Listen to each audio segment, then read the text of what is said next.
Welcome, booktubers and all you other YouTubers, to Michael Romeo Talks Books, and welcome to my return to doing Poetry Thursday. I used to do it before and I enjoyed it. There are other people on BookTube who also participate in Poetry Thursday, and it's a delight to hear these people read poetry out loud.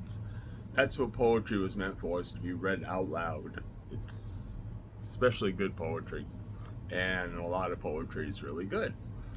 So for my return, I am starting out with a poem by Maya Angelou.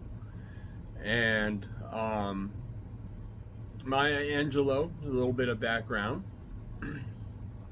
is an American poet, was an American poet. She has since passed away.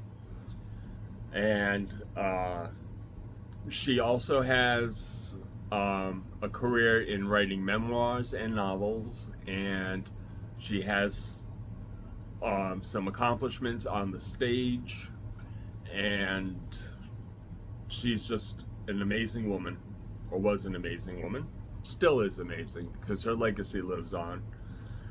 And most of her work is social consciousness themed, and she has a beautiful way with words, and even her prose at times reads like poetry, and she was a magician with words. So without further ado, I am going to read to you all a poem by Maya Angelou called A Brave and Startling Truth, which was written in 1995.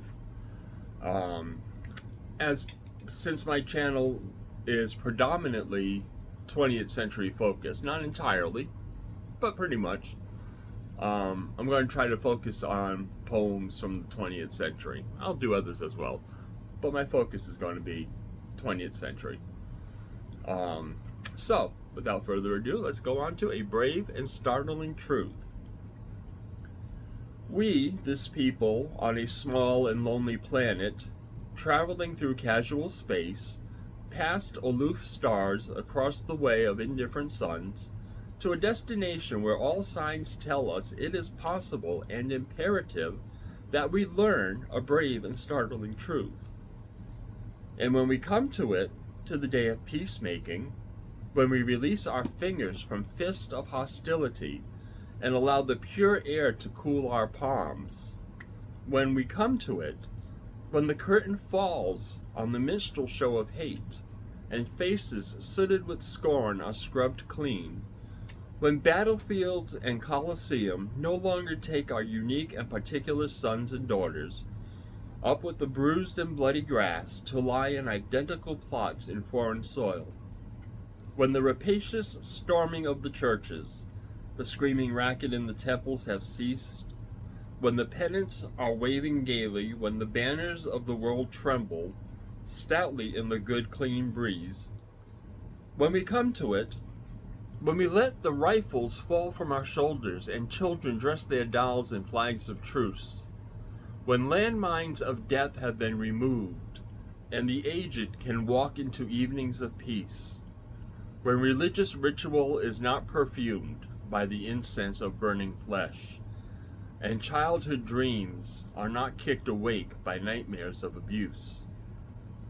When we come to it, then we will confess that not the pyramids with their stones set in mysterious perfection, nor the gardens of Babylon, hanging as eternal beauty in our collective memory, not the Grand Canyon, kindled into delicious color by western sunsets, nor the Danube, flowing its blue soul into Europe, not the sacred peak of Mount Fuji, stretching to the rising sun, neither Father Amazon nor Mother Mississippi, who without favor nurture all creatures in the depths and on the shores. These are not the only wonders of the world. When we come to it, we, this people, on this minuscule and kithless globe, who reach daily for the bomb, the blade, and the dagger, yet who petition in the dark for tokens of peace, We, this people on this mote of matter, in whose mouths abide cankerous words which challenge our very existence, yet out of those same mouths come songs of such exquisite sweetness that the heart falters in its labor, and the body is quieted into awe. We, this people, on this small and drifting planet, whose hands can strike with such abandon that in a twinkling life is sapped from the living, yet those same hands can touch with such healing, irresistible tenderness, that the haughty neck is happy to bow, and the proud back is glad to bend. Out of such chaos, of such contradiction, we learn that we are neither devils nor divines. When we come to it, we, this people on this wayward floating body, created on this earth of this earth, have the power to fashion for this earth a climate where every man and every woman can live freely without sanctimonious piety, without crippling fear. When we come to it, we must confess that we are the possible, we are the miraculous, the true wonders of this world. That is when, and only when, we come to it. I love this poem.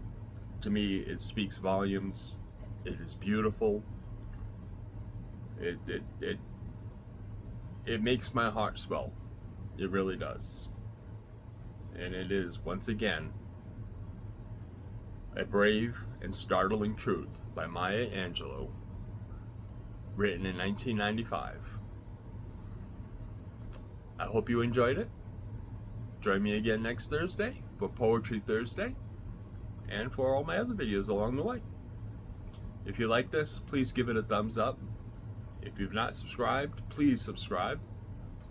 And if you want to comment, please comment. I love hearing your comments, seeing your comments. Although I kind of hear them when I read them, I kind of hear a voice speaking them. You know, it's a little weird, but it's the same thing when I read a book. I always hear the voices in my head. And I will attempt to answer every comment. I sometimes miss one here and there, but I do attempt to answer as all of them, or as many as I come across. And on that note, have a great rest of the week. Have a great weekend coming up. This weekend I'm going to be doing a road trip up to North Carolina from where I live in Florida, South Florida to North Carolina, to visit some friends and just to visit my old stomping ground where I lived for over 30 years. Again, the poem I just read, A Brave and Startling Truth by Maya Angelou. And Maya Angelou has lots of great poetry. If you want to dive into poetry, you've not gotten into poetry before, Maya Angelou is a great poet to start with.